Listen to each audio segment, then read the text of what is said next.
So in this video, I want to talk about why it's more expensive to be poor.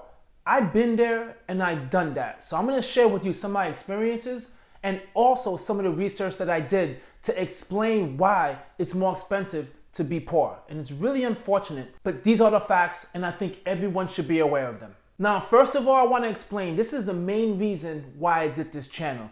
Growing up poor and seeing exactly how bad financial education was, it made me want to get better with finances, which then in return made me go to the University of Central Florida. And from there, I got a finance degree and an accounting degree. I didn't rely just on the degree. I took it upon myself to read a whole bunch of books, listen to podcasts, put myself around people who can handle money well. That way I could become better educated and also provide this information to people out there who are struggling right now. So with that being said, let me give you the first example to why it's more expensive to be poor. The first thing I want to discuss is the lack of financial education. The lack of financial education has a ripple effect upon the poor community. Let me explain to you why. First of all, if you go to a poor neighborhood, you notice it's always surrounded by what? Payday loans and check cash-ins and all these things that are out there that charge you a ridiculously high rate because they know you are desperate and in times of need, they will take money out, and unfortunately, they're not aware about the high interest rate, especially with the payday loans that they will have to pay back. But you need to understand, if you are in that situation, interest rates or how much money you're gonna pay back, it's out the window. You're not paying attention to that. The only thing you're paying attention to is the fact of you could get money right away. And some people see payday loans as their best friend because a bank would not give them a personal loan. Asking a friend most likely won't give you a loan either. But the easiest thing to do and to remain discreet is to get a payday loan. And the interest that they need to pay on that loan is enough for them to do it. Why? Because they don't need to let anyone know what they're doing. And the lack of financial education and the fact that you're not being explained exactly how much this costs and how much it's going to cost you in the long run. And actually, you're going to end up paying more, and there's a good chance you're going to get stuck in the payday loan cycle, which means as soon as you pay it off, you're going to need money again because the amount of money you use to pay it off, now it leaves you short on other bills. And also in the poor communities, no one's explaining to anyone about how compound interest works, how important it is to save for your future in order for you to take advantage of the compound interest. That is something that is lacking because let's be quite honest, when you're living paycheck to paycheck and you're poor and you're struggling, you do not have any time to invest. You might have some money on the side to invest, but after paying all those bills and all that stress you have,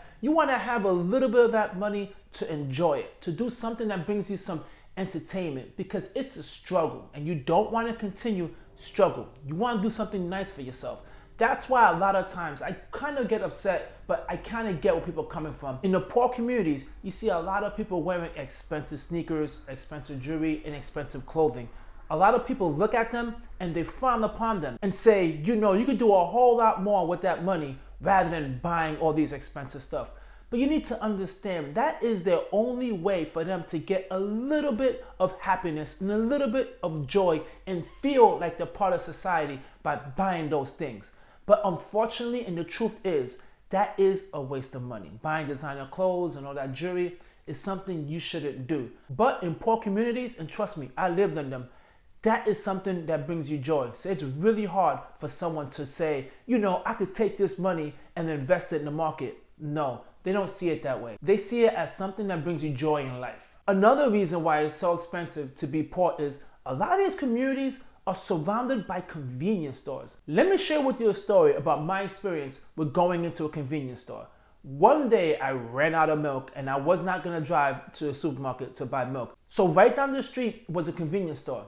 I knew it's gonna be a little bit more and I said to myself, well, let me go in there real quick and just buy this milk, and the fact that I'm paying probably $1 or $2 more, it's okay because I got no time to drive to the store and my kids want the cereal. I went into the convenience store and the price of the milk was double.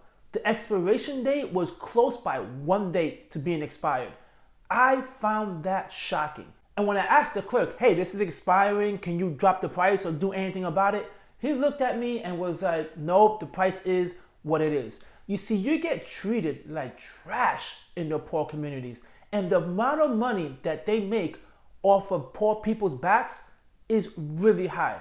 Guys, there's a reason why convenience stores all open up around these neighborhoods, because they know they could up the charge on food that is not even nutritious. You're talking about candy, chips, some frozen dinners, all these things that are not nutritious, and they're charging a whole lot of money when you could go a few blocks away and go to a store like Publix or Aldi's or any of those stores where the groceries are a lot cheaper and way more nutritious. The problem is they have no way to get there. So unfortunately, you have to go somewhere that's the nearest to the house, and surrounded by the neighborhood is always expensive convenience stores and gas stations. Another reason why it's more expensive to be poor is, listen, financial institutions are taking advantage of poor people. Let me tell you why. Number one, overdraft fees are extremely high. Now, I know, and I've heard people say this as well, is they see getting an overdraft fee as pretty much your bank lending you money without filling out an application. Some banks allow you to overdraw between $600, and all you will have to pay is an overdraft fee. That sounds simple. You don't need to go to a bank. You don't need to fill out an application. You just put your account in the negative and pay that fee. The problem with that is the banks know this, and they're allowing it to continue to happen. Yes, there's a few changes in place, but recently, and I don't want to get into politics, but the current administration is trying to make some changes to that. They're trying to shut that down for the banks to stop doing overdraft fees. And of course, the banks push back. Why? Because they're making billions of dollars strictly on overdraft fees. Because it's coming from people who are broke or in the poor community, and they're funding all these type of services for the bank. Now, as you see, getting an overdraft fee might seem like a small amount, but it's just like the payday loan in the sense of you're doing it once and you're gonna end up doing it again. Because if you're living in a poor community, and let's say you're making $400 a month, the $35 or the $50 overdraft fee is a huge chunk of your money. Now, don't get me started when it comes to credit cards. A lot of people say that all these rewards that they're getting and they're loving is coming from the interchange fees, which is the swipe fees. If you don't know what that is, every time you swipe your card, the merchant gets charged 1 to 2% by the credit card company. They state that's the way they give all the rewards to any of the credit card holders. But I got news for you. They make more money on interest on credit cards. And guess who are the people who are carrying a large balance and paying interest because they're not paying their credit cards off by the end of the month?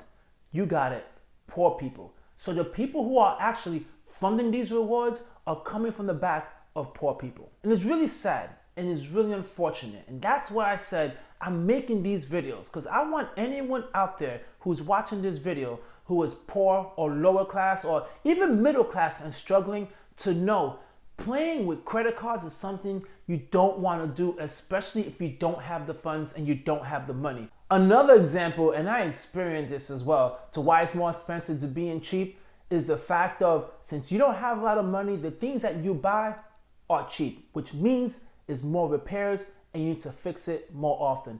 Let me share with you a story. Growing up, I grew up with 3 brothers, and we all had to wait our turn to buy sneakers. You get 2 pairs for the whole year. The way my mom made this work was she gave us the nice pair of shoes. That's the one you wore in school. That one costs a little more. And then she bought you the cheap pair of shoes. That's the stuff you wear outside of school. But check this out. I am an extreme athlete. I love playing games. I love running. So the activities that I did outside of school were with the cheap shoes. Within 2 months, listen y'all, I ran a lot. I worn out the bottom of those shoes. I started getting holes on the bottom of those shoes. Did you know what my mom had to do? She had to put a piece of a cardboard box in my shoes because she couldn't afford the money for me to get a new pair of shoes. So I had to walk around with cardboard boxes. If I lift my feet up, you would see the cardboard box, and people had actually seen it before, and it's kind of embarrassing, but a lot of kids did it around my community. And that was the way I had to get around with cardboard box in my shoes. Now, the ironic thing about this was the better pair of shoes, the shoes that had way more sustainability, were the ones I was wearing to school. They were more athletic. They had thicker rubber, thicker sole, way more comfortable. But I couldn't use that one outside, which was the main purpose of those shoes. They literally were created for outdoor activities, and I couldn't wear it. Now, the older I got, I recognized I continued on that trend. I bought sneakers and shoes for like specific things, special occasions, and I bought cheaper stuff to go outside and beat them up. It took me years, y'all, to get to the point where I said, you know what, this makes no sense. I started buying better sneakers, more expensive. I still go to the outlet and find it on a deal, but still, they were very good quality sneakers and they lasted longer. But if you're living in the poor community and you're buying cheap quality sneakers, because that's all you could afford, cheap quality clothes, because as I said, that's all you could afford, then you're gonna end up replacing them more frequently than someone that bought something with higher quality. It's easier to say that now that you are out of that environment, because I've been out of that environment for nearly 20 years. My mom decided to move us down to Florida. She sold her house. And if you know how it is, guys, if you buy a house up north or anywhere nearly 40 years ago, you're gonna make a nice profit. Ever since we moved down to Florida, things have changed. I didn't have to live that lifestyle, but still, a lot of those things that I've been through as a kid, I still have today, and little by little, I'm removing those layers out. But you're not gonna understand when you live in that environment that actually spending more on products, you get better quality, and you have less issues you gotta deal with, and less replacing, especially with cars, y'all. Cars are very expensive. If you buy yourself a cheaper car because that's all you could afford, then a lot of times you need to get so many repairs, and you cannot even afford to get those repairs done.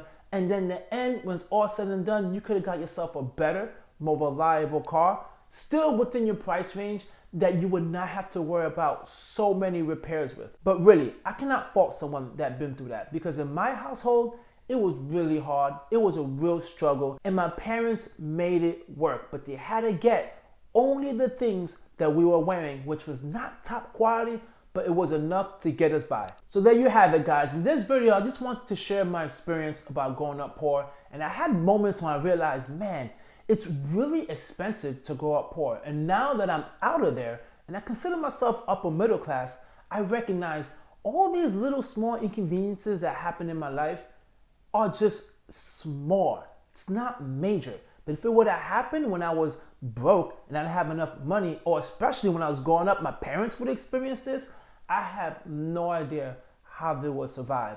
To this day, I don't even know what they did when things went down, but they took care of it and everything worked out. Well, I hope you guys enjoyed this video and have a different perspective and recognize whatever situation you're in right now, if you are poor and you are struggling, you need to recognize there's a lot of things out there that's preying on you, and you need to pay attention and really focus on it. You can follow this channel. I'll give you so much information. You can follow other channels as well, but just be aware and know there's stuff out there, guys, that just want to keep you where you at. Catch you guys on the next video.